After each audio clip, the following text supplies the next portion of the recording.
नमस्कार मित्रांनो, सर्वांना जय श्रीराज चॅनलमध्ये सर्वांचं स्वागत आहे. आज बनवत आहे मी ताकाची कढी. त्याकरिता इथे मी ताक घेतलं अर्धा लिटर. तर त्याच्यामध्ये बेसन टाकूया. बेसनाला चांगल्यापैकी मिक्स करून घेऊ आपण. एकही गुठळी राहिली नाही पाहिजे याच्यामध्ये. बघू शकता मी बेसन छानपैकी मिक्स केलेलं आहे ताकामध्ये. इथे मी लसूण घेतलेला आहे, हिरव्या मिरच्या घेतलेल्या आहेत, कोथिंबीर घेतलेला आहे आणि कढीपत्ता घेतलेला आहे. गॅस ऑन करूया. याच्यावरती कढई ठेवूया. कढई गरम झालेली आहे. मिरच्या भाजून घेऊत आपण. मिरच्यावरती थोडं तेल टाकूत.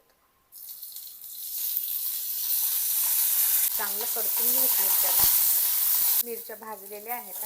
आता याला प्लेटमध्ये काढून घेऊ आपण. तर मी मिक्सरचं भांडं घेतलेलं आहे. त्याच्यामध्ये मिरच्या आपण बारीक करून घेऊया. त्याच्यामध्ये आता थोडा लसूण टाकायचा, याच्यावरचे ढक्कन लावायचं आणि बारीक करायचं. मिरची बारीक करून घेतलेली आहे मी. त्याच कढईमध्ये मी कढी बनवणार आहे. त्याकरता कढई गरमच आहे, त्याच्यामध्ये तेल टाकणार आता मी. जे बनवण्यासाठी मी ते कटोरे घेतलेलं आहे, त्याच्यामध्ये थोडं बेसन टाकणार आहे, थोडं मीठ, हिंग, थोडं जिरं, थोडं लसूण, हिरव्या मिरचीचा ठेचा, थोडं गरम तेल, थोडी हळद आणि थोडं पाणी. आता याला आपण मिक्स करूया. तेल गरम झालेलं आहे. याच्यामध्ये छोटे छोटे भज्जे टाकायचे, मोठे मोठे नाही टाकायचे. बघा, याप्रमाणे टाकायचे. कढीमध्ये छान लागतात खायला. याला आता पलटी मारायची.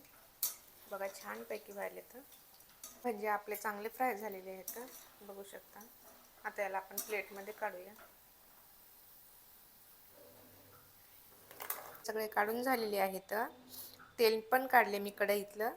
कढी बनवता त्याकरिता मी ते हिंग घेतलेले आहे, थोडी मोहरी, जिरा, कढीपत्ता,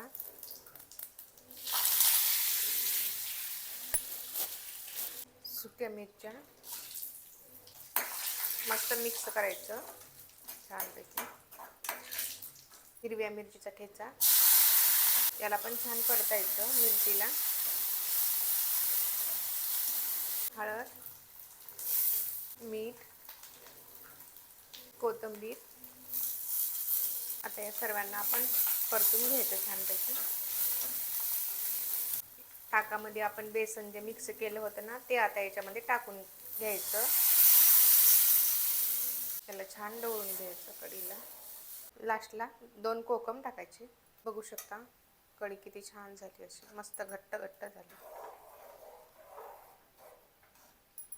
आता याच्यामध्ये भजे टाकायचे आणि छान परतून घ्यायचं. गॅस बंद करायचा.